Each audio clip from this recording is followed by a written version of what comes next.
Les doy la bienvenida a esta guía práctica. Hoy vamos a hacer un análisis directo y basado puramente en datos sobre una de las realidades sociales más urgentes y complejas, la violencia contra la mujer en el Perú. Usando cifras oficiales de la ENDES, el INEI y el BID, vamos a armar paso a paso el perfil demográfico de las sobrevivientes. Porque, entender exactamente quiénes son es, sin duda, el primer gran paso para encontrar cualquier solución real. Bueno, entremos de lleno en esto. Nuestra agenda es súper clara. Vamos a construir este perfil sistemáticamente. Revisaremos 1. Enfoque ético y prevalencia.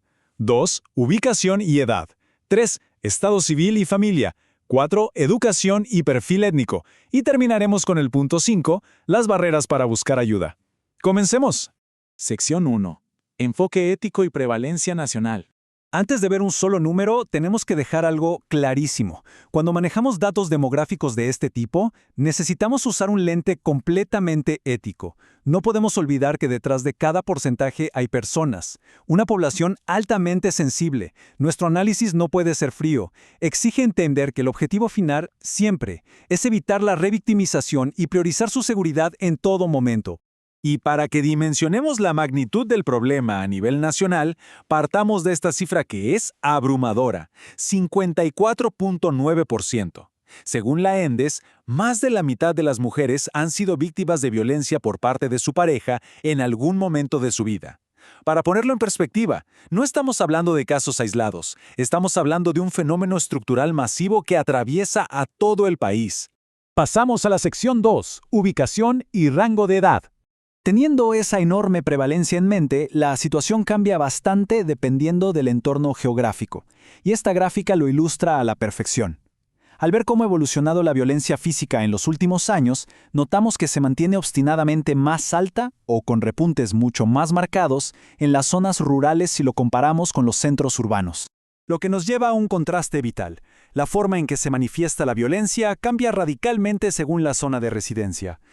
Fíjense que en las áreas urbanas lo que más se reporta es la violencia psicológica, llegando a un 51.5%. Pero en las áreas rurales, la dinámica se vuelve mucho más corporal y grave. Hablamos de una mayor proporción de violencia física, con un 28.6%, y violencia sexual con un 7.2%. Básicamente, el entorno dicta cómo se vive esta situación. Ahora, si hacemos zoom en estas zonas rurales, la distribución por edad nos revela datos súper impactantes. Claro, el grupo más vulnerable son las mujeres de 30 a 59 años, que representan el 36%. Pero presten mucha atención a lo que sigue. Un 23.9% son mujeres jóvenes de 18 a 29 años. Y escuchen bien esto, un alarmante 22.6% son adolescentes de entre apenas 12 y 17 años. Es una verdadera locura. Sección 3. Estado civil y composición familiar. Vamos a ver cómo son sus hogares. Al desglosar el estado civil, el panorama está súper fragmentado. Sí, un 34% se encuentra dentro de un matrimonio, pero si suman los otros grupos es revelador. Un 24% son separadas y otro 24% son madres solteras. O sea, una inmensa porción de mujeres está navegando por este nivel de violencia mientras lidera un hogar de manera completamente independiente o lidiando con rupturas. El punto crucial aquí es este. La inmensa mayoría de estas mujeres no están solas en el sentido literal, tienen múltiples personas a su cargo. La mitad de ellas tiene entre 2 y 3 hijos, y un asombroso 34% tiene 4 hijos o más. Imaginen eso por un segundo. Tener múltiples dependientes añade una capa masiva de complejidad, vulnerabilidad económica y muchísimo temor al momento de tomar decisiones frente a su agresor.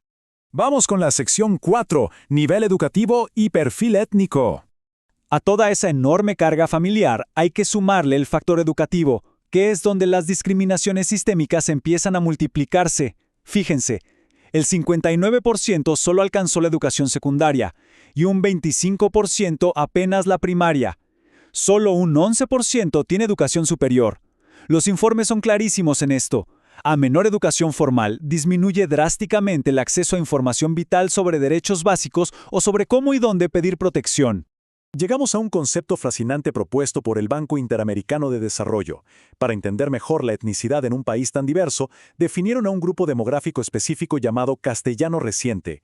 Estamos hablando de mujeres que, durante su infancia, crecieron en hogares donde se hablaba una lengua indígena, como quechua o aymara, pero que hoy en día hablan español en su cotidianidad.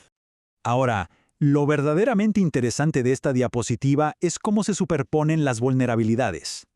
Al mapear estas variables, nos damos cuenta de que esta transición lingüística y cultural impacta de lleno.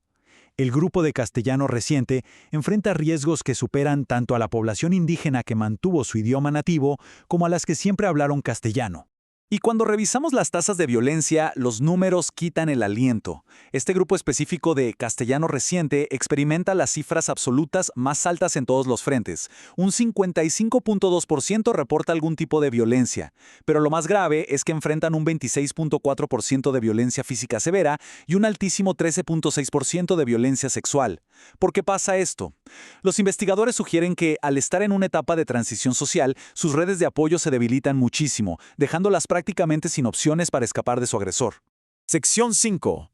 Barreras para buscar ayuda. Después de perfilar todo esto, la edad, la geografía, los hijos, la etnicidad, surge una pregunta que duele. ¿Por qué solo el 29.5% de quienes sufren violencia física busca ayuda institucional? Esta cifra nos obliga, sí o sí, a mirar más allá de los datos y entender el enorme factor psicológico y sistémico que bloquea el acceso a la protección. Cuando la encuesta ENDES les preguntó directamente por qué no acudieron a una institución, las respuestas revelaron un costo emocional devastador. La principal razón fue creer que no era necesario, evidenciando una tolerancia social a la violencia que está súper arraigada. Les siguen el terror paralizante a que el agresor vuelva a lastimarlas a ellas o a sus hijos y, por supuesto, un profundo sentimiento de vergüenza o culpa. En resumen, el tema central de todo esto es que la violencia no ocurre en un vacío. Es como un rompecabezas de barreras. Estas estadísticas reflejan una discriminación sistémica, múltiple y simultánea. Una sobreviviente no solo choca contra la barrera de ser mujer, a eso súmenle vivir en el campo, tener bajos ingresos, poca educación, sostener a 4 hijos y enfrentar barreras de idioma. El estatus y la clase se juntan para hacer que el camino hacia la justicia sea una montaña casi imposible de escalar. Lo que nos deja con una reflexión final ineludible. Ya vimos que las soluciones genéricas a menudo no llegan a quienes están en mayor riesgo, como el grupo de castellano reciente o aquellas en zonas rurales profundas. Así que, con esta radiografía sobre la mesa, la gran pregunta es, ¿cómo se pueden adaptar los sistemas de apoyo para que respondan directamente a las realidades de esta población tan vulnerable? Porque al final del día, entender los datos es solo el principio. Actuar sobre ellos con precisión, ese es nuestro verdadero reto.